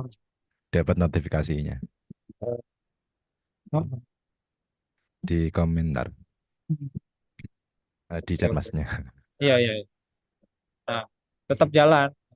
Yang di belakang tuh tetap jalan. Kendala kayak gini biasanya sih emang mungkin biasanya antara database di belakang dan tampilan depan itu ada masalah. Karena mediumnya sendiri kan tetap jalan ya, tetap bisa diakses. Jadi nggak nggak really nggak benar-benar down lah. Tapi mungkin ada kendala soal sinkronisasi data. Tapi biasanya sih udah rame. Tahu aku belum. Oke, itu ada lagi dari teman-teman. Udah Ivan Lanin kontak saya, ternyata beliau beneran nggak bisa. Dia malam. Salam buat teman. Ke Mas ini deh, ke Mas Agus. Ya, Nanya nih, gimana gimana? gitu ya. Nah, idealnya kan tulis tentang, eh, saya mau tanya idealnya itu Kecil tentang soalnya. latihan Gimana Kang? tulisan. Idealnya enakan itu berapa menit apa tulisan kita gitu kan. Ah, Soalnya ah. kan tingkat konsentrasi juga kalau terlalu panjang Hmm, juga kadang-kadang orang malas bacanya juga gitu. benar. Apalagi kalau misalnya ya medium hanya dibaca sambil nunggu antrian atau apa gitu. Nah, Iya. idealnya itu berapa menit ranknya gitu, 3 atau sampai 5 atau berapa menurut pengalaman Mas Eh, Agus ketika keterbacaannya. ah, Kasih ah, ya. ah. Iya, kalau kalau pengalaman saya di publikasi digital ya, publikasi digital itu saya pakai analogi sederhana. Eh, Kenapa kok KBM itu standarnya apa 3 menit ya? Kenapa kok 3 menit atau 500 kata? Itu karena 500 kata itu setidaknya 2 halaman. Oke, tes 4 ya kalau dicetak dengan format yang normal lah, dengan format yang biasa ya. Kalau dicetak secara fisik gitu. Dan naskah sepanjang itu tuh eh, punya momentum. Jadi eh, momentum pertama adalah halaman pertama gitu kan. Ketika seseorang itu baca digital cuma 1 halaman, itu terlalu cepat ya. Karena baca digital itu kan scanning, skimming dan scanning, ya kan. Bahkan kadang nggak cuma scanning tapi skip skip gitu kan. Oh skip skip langsung ke sub subbab subbab yang digeduin gitu kan. Atau mungkin bagian quotes-nya doang dan segala macam. Nah, itu bacanya skip. Dan untuk publikasi digital atau naskah digital, itu kan jadi tantangan untuk penulisnya. Mana mungkin penulisnya itu nulis untuk di scan sebenarnya. Padahal kalau naskahnya ditulis untuk scanning, pembacanya pun bakal tetap scanning lagi gitu. Scan untuk di scan. Akhirnya naskahnya jadi sangat pendek, kan. Dan ketika naskah sangat pendek, itu nggak efektif, nggak informatif sama sekali. Itu nggak ada bedanya dengan teman-teman baca apa update di Twitter ya. Kalau sekarang ada Stodon atau Blue Sky gitu kan. Nah, sekarang di Twitter cuma terbaris gitu atau di Threads juga kan nggak tuntas. Informasinya tuh cuma sepotong. Akhirnya muncullah tuntas. Dan segala macam. Itu bikin kita terus baca. Nah, akhirnya momentum kedua adalah jawab kebutuhan baca 1 halaman berikutnya. Nah, ketika udah masuk ke halaman ketiga atau 500 kata ke atas, itu biasanya orang mulai bosan. mulai ya ada yang capek gitu kan. Ada yang mungkin momentumnya dia beraktivitas itu sudah beranjak lagi gitu. Karena rentangnya akhirnya ideal memang kalau digital 3 sampai 5. Nggak saya belum pernah punya data statistik secara real ya. Tapi memang saya punya rencana untuk bisa eh, bisa dapatkan data-data panjang naskah. Kalau di teman-teman penulis konten ya itu beda lagi kontennya. Kalau di penulis konten itu yang dikejar kan memang engagement ya, engagement dari waktu baca. Jadi biasanya malah dipanjangi bisa sampai 1.000 kata, 1.000 kata itu sekitar 5 menitan, atau sampai 1.500. Bahkan ada yang 3.000-nya kan. Itu. Itu kenapa standar 3 menit itu menurut saya sih udah oke lah, nggak terlalu panjang, juga nggak terlalu pendek, sekitar 500-an kata. Satu halaman kalau di MS Word kalau teman-teman tahu itu sekitar 250 kata. Tuh, ini biasanya jadi bahasan di kalangan editor buku ya biasanya. Iya, eh, 500 sampai 1.000. Oke, mungkin itu untuk malam ini ya. Udah lebih dari 10. Eh, Karena ada yang mau Oke, istirahat. oke Gimana? Mas. Ah, terima Ya, kasih sudah buat jam 10 makasih buat kurang. Sinjain. Makasih buat teman-teman yang udah datang. Pak Putri, Farhan, Mbak Niswa, Pak Kowi, ya, Riva, Ko Jeffrey, Ibrahim, Kang Dede, dan tadi yang juga sempat datang. Sampai jumpa di pekan depan. Eh, Pekan depan tuh kayak udah mulai suasana liburan ya. Ya, betul Mas. Anak-anak sekolah Jadi pada libur, suasana ah, akhir tahun. nah, ya. Jadi ya tetap ada, kita tetap ngumpul gitu, tapi ya dikondisikan aja lah. Yang nggak kita nggak perlu yang gimana-gimana. Kalau memang sempat ya kita ngumpul lagi. Dan pekan depan kalau nggak salah apa ya, saya lupa. Nanti saya umumkan. Oh, Mas Kowi benar. Kowi. Wah, udah di-spill duluan nih Mas. Ya, siap-siap. Iya, insya Allah. Ini nawalannya udah agak sedikit basi. Loh, ya kan kalau di Nawala kan eh, baru Sabtu pekan depan. Kalau di Kumpul ya tinggal spill-spill aja lah. Berarti ini lumayan duluan dat bocoran ya yang kumpul malam ini. Iya dong. Oke, mungkin itu makasih buat teman-teman ya. Udah Ivan Danin juga tadi kirim salam. Terima kasih buat udah hadir. Selamat beristirahat. Oke, makasih banyak. Beraktivitas Senin. Makasih banyak Mas Bagus, makasih banyak Sama-sama. Mas Jen dan teman-teman semuanya. Makasih. Terima kasih. Terima kasih semua. Ya Allah, besok Senin lagi. Ya, Semangat hari Senin. bye semua. Makasih.